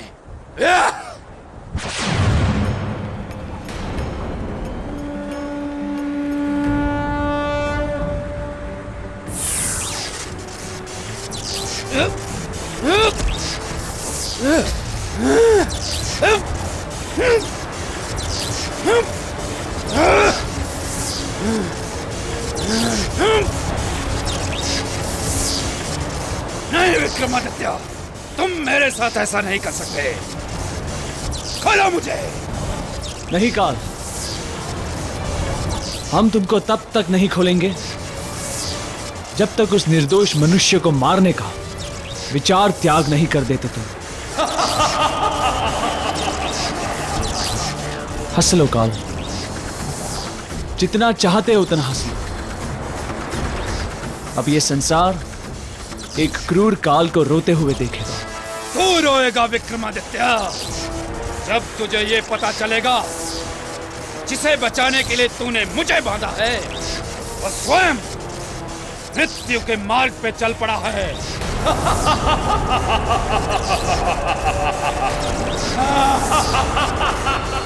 मेरे कारण महारानी जी को पूजा में बहुत देर हो गई। मुझे शीघ्र महल पहुंचना होगा। ये क्या? आप लोगों ने मुझे घेर क्यों लिया? क्योंकि तुम्हारी मृत्यु का आदेश है। मृत्यु का आदेश? पहना दो इसे बेड़ियां। किंतु सैनिकों, मुझे बंदी बनाने का कारण तो बताइए। मेरा अपराध क्या है? चतुर अपराधी कारण पूछकर खुद को निर्दोष सिद्ध करना चाहता है। छोड़ दो मुझे। बिना अपराध जाने मैं यहाँ से नहीं जाऊंगा। तुम लोगों को मुझे मेरा अपराध बताना ही होगा। ये किसकी आवाज है? बेटा ले चलो इसे घसीट के। मैं नहीं जाऊंगा। अरे कौन है? छोड़ दो मुझे। कौन है? बेटा नामदेव, मेरे बेटे को कहाँ लेके जा रहे हो? मैं नहीं जाऊंगा। छोड़ दो। नामदेव, बेटा, ये कौन लोग हैं जो तुझे बलपूर्वक लेके जा रहे हैं? सैनिक मुझे अपने साथ कैदी बनाकर ले जा रहे हैं। अरे छोड़ दो मेरे बेटे को। ये महाराज का आदेश है, भावनाओं की आंच से नहीं पिघलेगा माता। हटिए, बाधा मत बनिए, ले चलो इसे। छोड़ दो मुझे। मेरे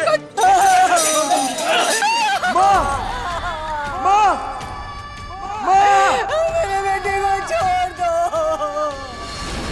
विक्रमादित्य, खोल दे मुझे, अन्यथा पछताएगा तू। स्वयं के संकट में गिर जाने के भय से किसी निर्दोष के जीवन को संकट में नहीं छोड़ सकते आप। बहुत हट कर रहा है तू, विधि के विधान में बाधा डाल रहा है। मुझे मेरा कार्य करने दे। काल हूं मैं, काल को अपना शत्रु मत बना। शत्रु नहीं बना रहे हैं तुम्हें। जिस तरह से तुम अपना कार्य कर रहे हो, ठीक उसी तरह से हम भी अपना कार्य कर रहे हैं काल। अपने इस परोपकार का दुष्परिणाम जानता है तू मेरा ग्रास बन सकता है। मुक्त कर मुझे। अवश्य मुक्त कर दूंगा तुम्हें, परंतु अभी नहीं। उस निर्दोष मनुष्य की मृत्यु की घड़ी टल जाने के बाद। विक्रमादित्य, मेरी एक बात याद रख, किसी की नियति बदलने के प्रयास में तू अपनी नियति को काल की भेंट चढ़ा रहा है। विक्रमादित्य!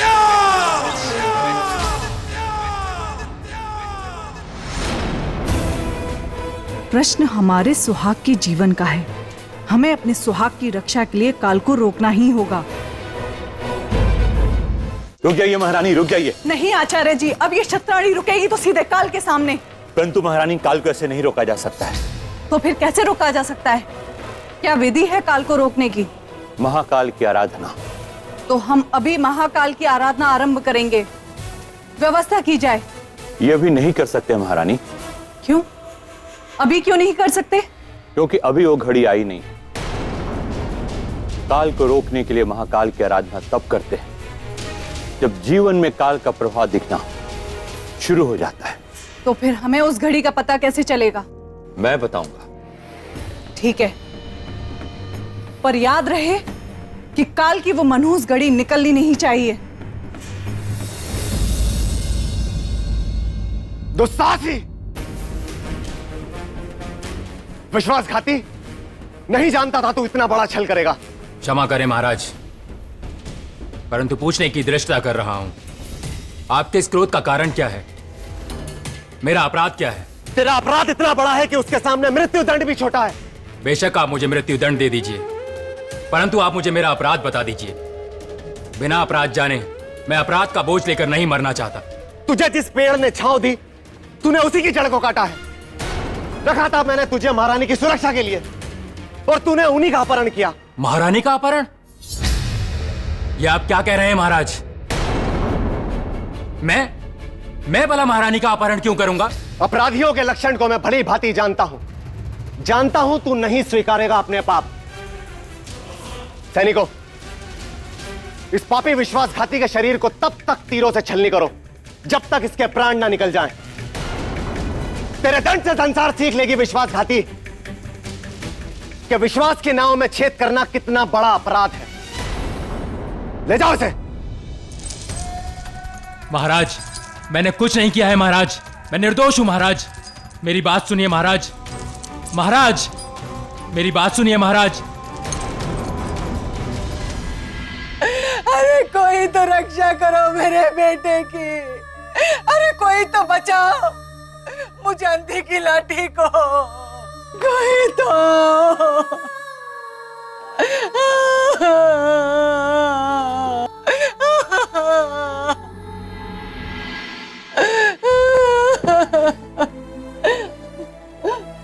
क्या बात है माता? मेरा बेटा, मेरा बेटा, मेरा बेटा।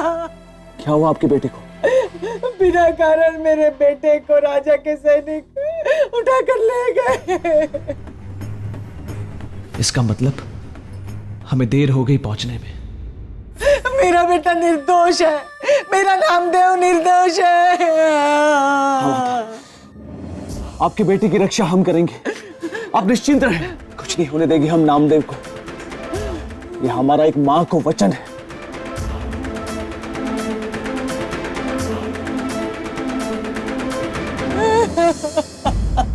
नामदेव, अभी भी समय है, अवसर देता हूं और क्षमा करने का अनुरोध भी करूंगा महाराज से। सेनापति जी, मैंने महारानी को नहीं छिपाया है, उनका अपहरण मैंने नहीं किया है। आप मेरी बात का यकीन क्यों नहीं करते? जो सुरक्षा कर रहा था वही कह रहा है ये बात। सेनापति जी, मैं अपनी माँ की सौगंध खाकर कहता हूँ, मैं विश्वासघाती नहीं हूँ। मैंने महारानी का अपहरण नहीं किया है। ऐसा घिनौना काम करने से पहले मैं कई बार सोचूंगा। मतलब तू अपना मुंह नहीं खोलेगा? सैनिकों, निशाना लगाओ इस पर और छलनी कर दो इसके शरीर को। लगाओ निशाना। मैंने महारानी को नहीं छिपाया है। नामदेव, अभी भी वक्त है, बता, बोल। मैं नहीं जानता सेनापति जी, मैं अपनी माँ की सौगंध खाकर कहता हूँ, कृपया मुझे छोड़ दीजिए। बेचारा नामदेव, इसका अर्थ कि परोपकारी सम्राट विक्रमादित्य अपनी पूरी शक्ति लगाकर भी उस बालक की मृत्यु को टाल नहीं पाए। राजन, आप जिनकी बात कर रहे हैं वो कोई छोटे मोटे राजा नहीं थे, बल्कि सम्राट विक्रमादित्य थे, और आप उन पर संशय कर रहे हैं।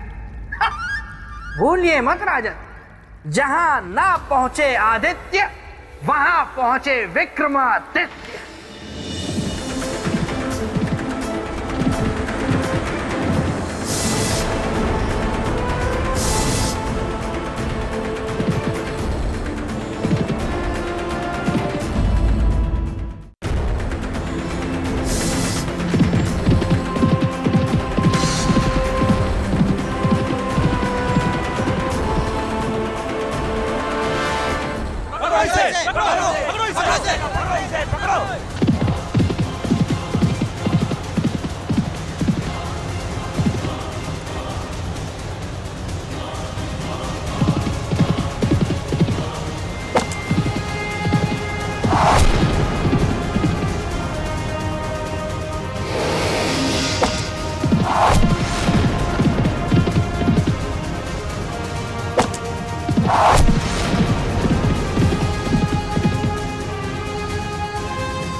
देवदूत,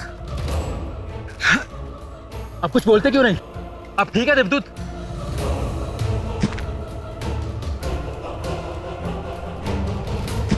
देवदूत, क्या हुआ आपको?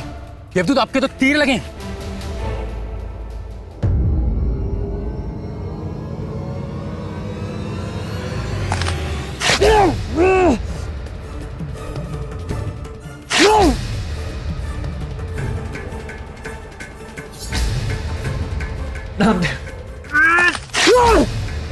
देवदूत, आप ठहरिए, मैं आपके लिए जल लेके आता हूं।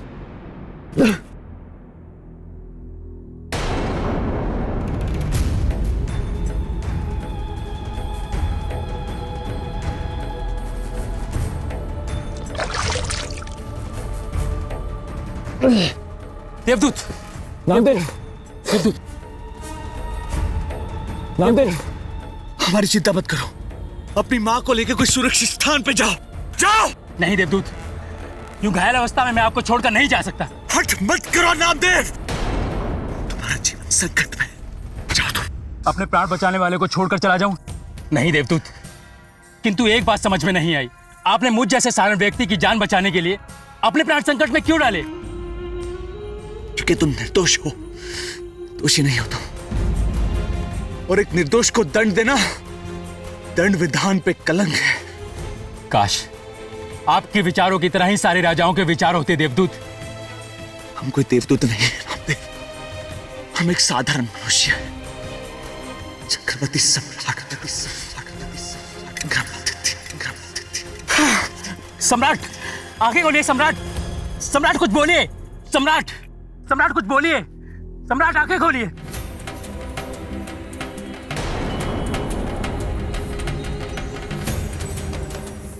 उज्जैन के नरेश सम्राट विक्रमादित्य,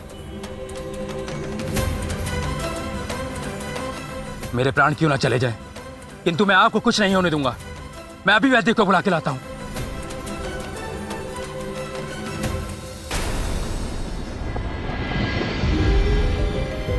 कोई सूचना, ना कोई संदेश। न जाने कहां किस अवस्था में होंगे सम्राट। हे परमात्मा, ये किस धीरज की परीक्षा ले रहे हैं आप?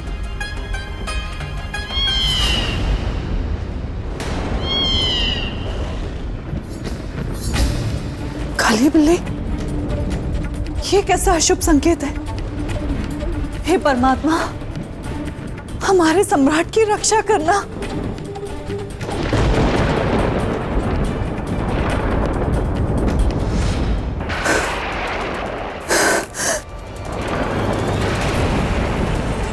सिंदूर की धार, नहीं, हमारा सिंदूर नहीं बह सकता।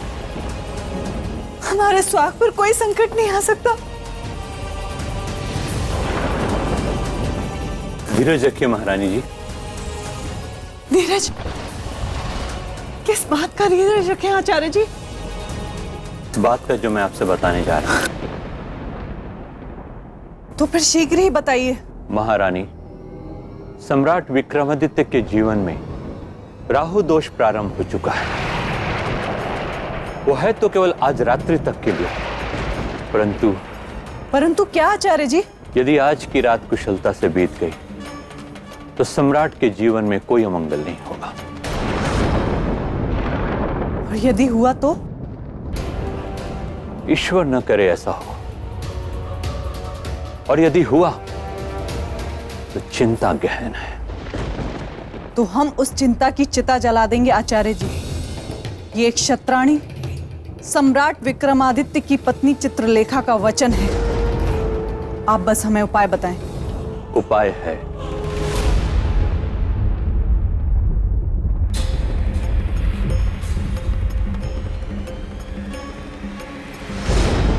आचार्य जी,